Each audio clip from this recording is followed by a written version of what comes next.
Welcome, friends and comrades, to another episode of Escaping the Cave with Carlos Garrido, myself.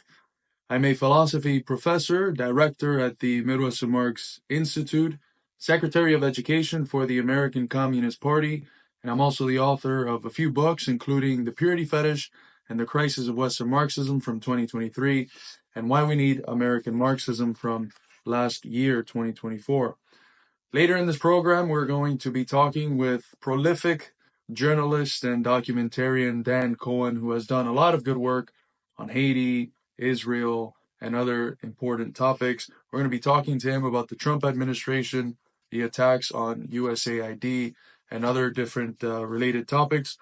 But for now, I want to share some of my thoughts on the dominant ideology that has been used to legitimize U.S. imperialism, and perhaps whether we're seeing a transition in the form of ideological legitimation for U.S. imperialism.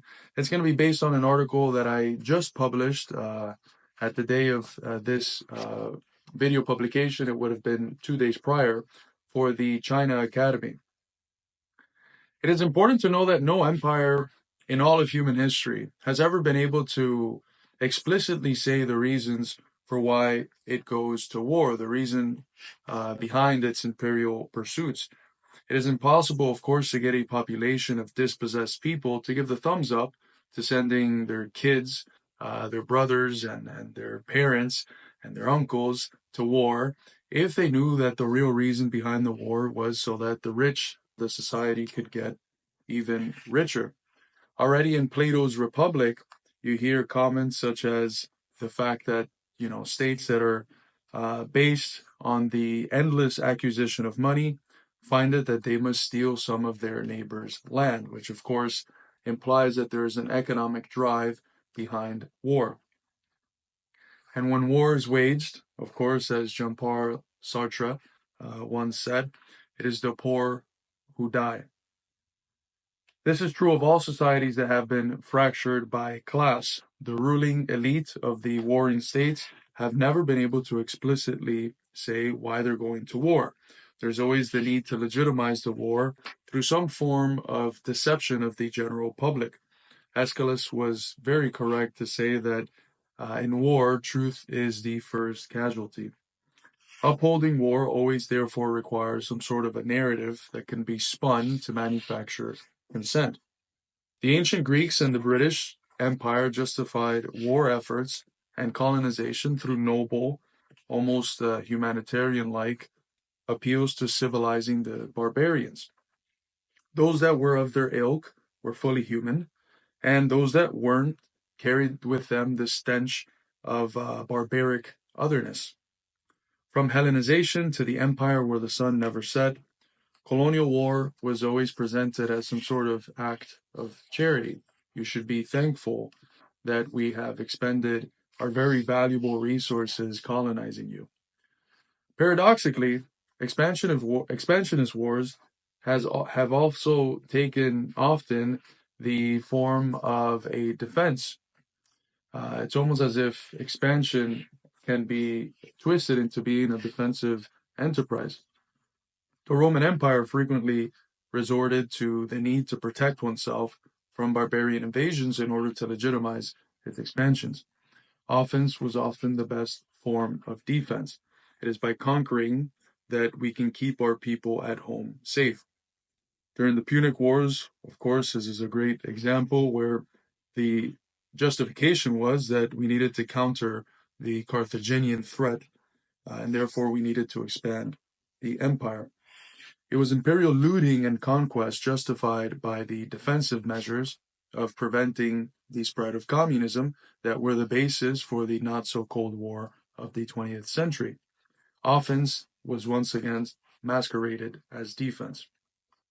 In the modern era, we have seen somewhat of a combination of these two forms by the U.S. empire in the 20th and 21st century. Although at any moment it could be either one or the other that takes precedent, either offense as defense or either the humanitarian conquest approach. At the beginning of the 20th century, it's very clear that humanitarian conquest, although present, was not necessarily dominant. For instance, in the war in Iraq, you had narratives about bringing democracy to Iraq and, ending the oppression of Iraqi women. But it was somewhat secondary to the more principled and effective mode of legitimation, which was based on fear, especially after 9/11. The idea that we needed to preemptively attack these belligerent barbarians. If not, we would be attacked here at home in ways that are catastrophic. Let's recall what Bush said on his West Point speech, June 1st, 2002. He said, "If we wait for threats to fully materialize, we will have waited too long. We must take the battle to the enemy, disrupt his plans, and confront the worst threats before they emerge." The dominance of the defense as offense or offense as defense model left a very bad taste in the mouths of the American people, who realized that, the war wasn't about stopping weapons of mass destruction from being used against the freedom-loving world, but about controlling oil markets and getting control over the oil supply of Iraq and other Middle Eastern countries. So, with this saturation of the American people, this ability to see through the narrative that is used to legitimize the real reasons behind war, the empire has to switch to new forms of legitimizing war. This is where the humanitarian conquest approach comes to, I think, the fore. It becomes the principal one. You have, of course, around the 2014 era, the accusations that Assad needs to be toppled because he is gassing his people. Cuba, of course, needs to be overthrown because it's repressing Miami-funded black artists like the San Isidro movement. Venezuela needs to be overthrown likewise because Maduro is a brutal dictator that is oppressing the LGBTQ community, as is Iran and Russia, and therefore they deserve to be overthrown. And China, of course, must be toppled because they're carrying forth a genocide against the Muslim Uyghur minority. More and more, the specific form that the humanitarian conquest model took was that of wokeism. Marius Trotter, a political theorist, has put it nicely when he says that, quote, "Facing a rising China and a resurgent Russia, the American ruling class needs a moralizing crusade to motivate its counteroffensive against its enemies, both at home and abroad. Under the banners of Black Lives Matter, multicolored pride flags, and trumpets announcing the correct gender pronouns, the guns of the American empire will spread the creed of woke imperialism." But wokeism itself was extended to such an extreme that no sane person was able to accept it. It very quickly became hollow as a mode of legitimizing imperial war. No one cares about going to war for trans rights in Eastern European countries, rights and struggles that were, purely promoted and psyoped by USAID or the National Endowment for Democracy or similar forms of so-called non-governmental institutions. No one really buys the bullshit narrative that the country that has spent the last 20 years bombing Muslims, killing millions of them, displacing tens of millions of them, somehow now cares about the Muslim minority in Xinjiang, China. And where's the proof that anything happened there in the first place? I have yet to see any proof, and a whole lot of proof towards the contrary. So as the consciousness of the American people came quickly to outmode, to be able to see through the smoke screen of wokeness as a form of humanitarian conquest legitimation model, the ruling class, of course, needed to once again switch in the same way that it needed to switch after the people were able to see through the form of legitimation behind the Iraq War. So what was needed? What was needed was somewhat quite clear. What was needed was a form of legitimizing empire that presents itself as dissident, that presents itself as anti-establishment, and therefore aligns itself with the basic sensibilities of the American people, that critiques some of the extremes and ridiculousness of wokeism that have developed in the last decade plus, but that doesn't actually challenge imperialism itself. That in essence, what it does is challenge the form that imperialism has just recently taken, and uses that challenge of the form in order to find new ways to legitimize imperialism itself. And now we're here. at a Trump presidency that is dismantling USAID, that is moving towards potentially dismantling the National Endowment for Democracy, and that's doing a bunch of other stuff that, quite frankly, at least seems to be explicit attacks on the institutions through which imperialist external policies, foreign policies have been carried out by the US. I would like very much to think that this is a revolution against a parasitical deep state, sucking the republic host dry, as Scott Ritter has been fond of saying in recent interviews. I would also like to think that along with this revolution, we're going to have some sort of debt jubilee. But my Marxist common sense tells me that this is not necessarily what is happening. What is happening is that we're moving towards a new phase or a new form of legitimizing U.S. imperialism that is necessarily connected and a reflection of this new era that we are transitioning towards, which is at home an era of the explicit awareness of the deep crisis of legitimacy, and abroad in terms of geopolitics, an era that is moving towards multipolarity. So perhaps what we're going to see now is the turn to the offense as defense model that we saw in the Cold War and the first few decades of the 20th century, specifically with the war in Iraq. That certainly seems to be the sort of discourse that we have surrounding China, where prominent state officials regularly describe China as an existential threat to the U.S. Security and geopolitical standing. For instance, Trump's national security advisor, Michael Waltz, said that, quote, "We are in a Cold War with the Chinese Communist Party, and China is an existential threat to the U.S. with the most rapid military buildup since the 1930s. This description of China as an existential threat is very common in the foreign policy establishment in the U.S., and it's fundamentally a form of the offense as defense discourse and model of legitimizing imperialism. Others have suggested that perhaps we're moving back towards a form of old school Monroe Doctrine type of ideological legitimation for conquest, specifically with regards to the discourse surrounding what's going on in the Western Hemisphere. The truth, however, is that we don't know. It's yet to be seen what is going to happen. And I think that we would be wrong to assume that this lack of knowledge is simply an epistemological problem. It's simply something that pertains to our knowledge. I think that the indeterminacy that we observe is something that is not just a part of our thinking. It's not just this gap that exists between our thinking and the world. I think it's in the world itself. I think that the billionaire establishment is itself concerned about what its next moves are.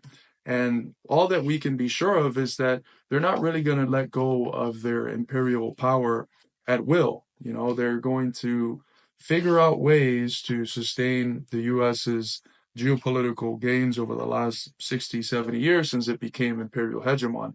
We're not going to see, even though we can hope for the contrary, I don't think we're going to see this radical revolution against the imperialist deep state carried forth by the same billionaire class that benefits from such an imperial arrangement. I don't think that's in the horizon. I think that they're much smarter than this, and they're realizing that in order for things to stay the same, substantially the same, they're going to have to change in terms of its accidental or formal properties. They have very much taken up the insight from Lampedusa in The Leopard, where he says that things need to change so that they can stay the same. So, in conclusion, I don't think we're witnessing this revolution that is going to overthrow the parasitic imperialist deep state. I think that what is going to happen is yet to be determined, but that what we can be sure of is that new forms of legitimizing empire, new institutions of carrying out the same actions as before are going to arise, because no imperialist power dissolves itself from inside through the class of individuals that personify the system itself. With that, we conclude the first segment of our program. Next up, we're going to be speaking with Dan Cohen about the Trump administration, the attacks on USAID, and much more. You're not going to want to miss it. Stick around for the part two. Friends, we live under a dictatorship of capital still, which means that in order to keep up the work that we're doing, we need financial contributions. There's many different ways in which you can help us financially. You can become a Patreon at patreon.com/MidwesternMarx. You can buy some of our books, which you can find at midwesternmarx.com/books. You can sign up for my classes and the other classes we offer with our Marxism School, which you can see at the Midwestern Marx selfie page. You can also support my work personally as a writer and everything else that I do through Substack at my Substack page, which is Philosophy in Crisis. In addition, if you want to support the American Communist Party financially, you can also donate to the party at acp.us. If you want to subscribe to the party's journal, which I am the chief editor of, you can do so at redamerica.acp.us. And if you can't support us financially at all, at least help us get our message out there. Share this program on your social media, share it with your friends and family and co-workers, and get it out as far and wide as possible. We thank you dearly. Dan, thank you so much for coming on. Good to be with you. Thanks a lot for having me. So Trump and Musk have moved to effectively destroy USAID. Can you tell us a little bit about the role that USAID has played in the US's regime change operations? And now that it's been basically dismantled, do you think that they're going to be over with, or is something new going to take its place?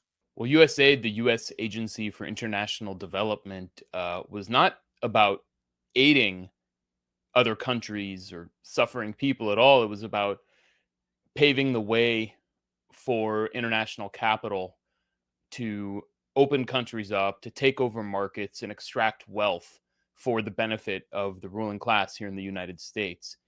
And that's what it has done for decades, really all over the place.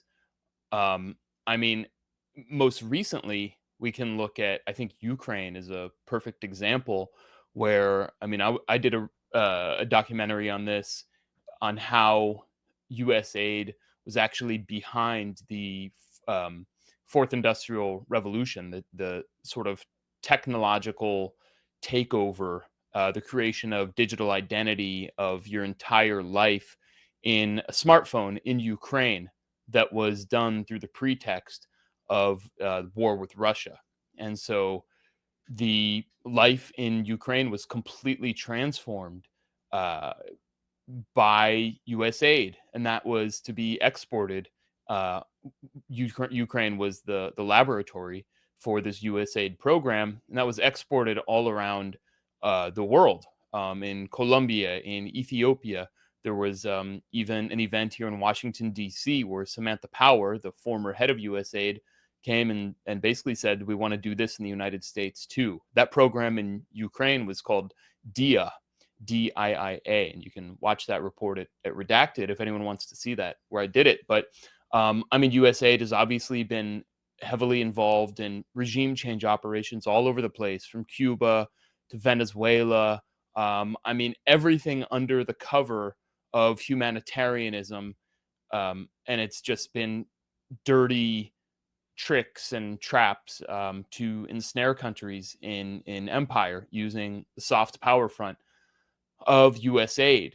And so Trump has now done away with that, though it's unclear because Trump announced that, well, you have, on one hand, you have Elon Musk on social media saying that USAID is a scam and it needs to die. He even called it a terrorist organization. And then around the same time, you have Secretary of State Marco Rubio saying that USAID has now been transferred to be under the State Department. So it's under his direct control.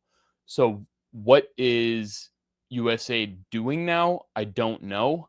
But and I don't think anybody in the public knows, and it's not very clear. There hasn't been much transparency on that at all. But I think we are seeing a reconstitution of the empire. I don't think the empire is just getting up and deciding to go home. I think it's sort of shifting forms in a way, and rather than being involved in sort of in countries that are not a direct threat that actually don't threaten the U.S. at all. Like, USAID has been heavily involved with regime change in, like I said, Venezuela and Cuba, for example. Now the U.S. is much more focused on the primary target of empire, which is China, and that's what it sees at its competitor, and possible replacement as the sort of global hegemon. And so I think basically what's actually been happening, and this goes back to like 2014, 2013, Obama's pivot to Asia, is the government, the US government, the Pentagon, was going to Silicon Valley and trying and basically telling the Silicon Valley um, info lords, Mark Zuckerberg, these types, that, well, we created you. You were basically all created with CIA seed money, and you owe your existence to us. And you've all grown and become very successful enterprises. But now you need to come back to the bosom, and you need to join us in trying to defeat China. And so I think this is where things are headed. Um, and I hope that Trump has some kind of good sense when it comes to relations with China, as he appears to have with Putin and Russia, as he basically casts off Zelensky and lets the Ukraine ends the Ukraine proxy war, which is basically a total failure. But yeah, where it goes remains to be seen. Trump has been quite aggressive in his discourse on Gaza, saying quite explicitly that he is going to take it. This was only after he perhaps realized that the idea of buying it would be too ridiculous. Buying it, of course, from who is the natural question that we would be asking. Who has Gaza for sale? Do you think there's any weight behind these threats, or is it just some sort of hardball that he's playing as a negotiation tactic, kind of similar to how he basically implied that he was going to destroy the DPRK just a year before there was a historic diplomatic solution achieved? Trying to predict and uh, parse exactly what Trump is doing can be kind of a maddening task, which in some ways I think is sort of what he's trying to do. Maybe he's trying to be unpredictable. Maybe some of Richard Nixon's old madman theory is at play here. But my sense is that Trump is trying to strengthen Netanyahu, um, and in order to give him political support inside his own country, where basically Netanyahu was unable politically to agree to a ceasefire with Hamas and maintain his coalition, because all along since October 7th, October 8th, 2023, since the genocide began, Netanyahu's promise was not only would we bring the captives home, but we'll defeat Hamas. And not only did they not bring captives home, those were obviously contradictory goals from the start. So Netanyahu put himself and Israel in a very weak position because he set out goals that could not be accomplished. Now, by trying to defeat Hamas, that sacrificed bringing home many of the captives. And so that was intentional all along. There was never any real goal of bringing home any of the captives.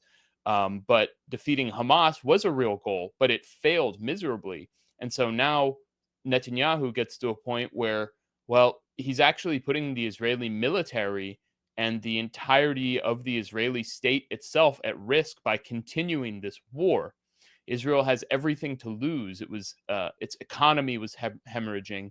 It was losing massively on the battlefield, where it was making no gains. It was conquering the same territory and occupying the same territory in Gaza that it had occupied 3 months and 6 months and 10 months before, and losing soldiers all the time. Hamas was never sufficiently degraded. It was acting as a national army, military all the time. So Netanyahu, I think, needed a way out. And Trump basically gave that to him by saying, by forcing him to uh, agree to the ceasefire, and then by pushing these negotiations, and then also by beating his chest and saying, we're going to take over Gaza, we're going to buy it, we're going to take it over, we're going to take the Palestinians out of there and put them in some other place, we're going to put them in Jordan or Egypt or Saudi Arabia. I think Trump is basically trying to inflate Israel and trying to make it appear as more stable than it really is. As a journalist, how do you feel that this Trump administration is going to compare to the previous ones in terms of freedom of speech and press? Elon Musk, of course, has as a central component of his profile the fact that he's pro free speech. Do you think we'll actually see an expansion of freedom of speech, a reining in of censorship? Or do you think that censorship is only going to take up a new form with this new administration? I think we are already seeing censorship of a different form. Um, in the case of Elon Musk's X, whereas under the old Twitter regime, Twitter 1.0, which was basically run by a neoliberal cabal, in which censorship was explicit, um, Elon Musk said, well, there will be freedom of speech, but not freedom of reach. So it's a more soft form of censorship where if you say something that who Elon Musk or whoever, the Anti Defamation League, for example, doesn't like, then you won't be suspended, but you'll just be silenced. So no one actually hears what you're saying. Um, so I think that's already been put into practice, even under the rebrand of uh, how X will be a social.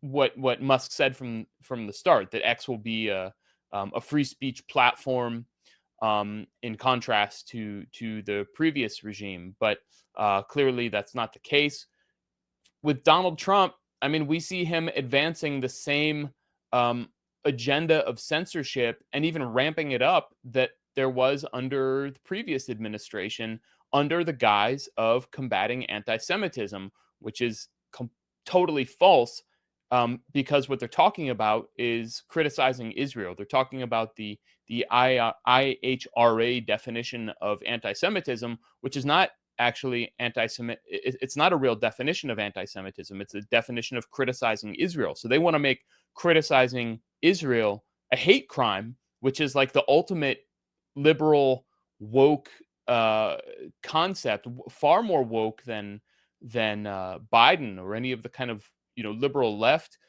former regime did.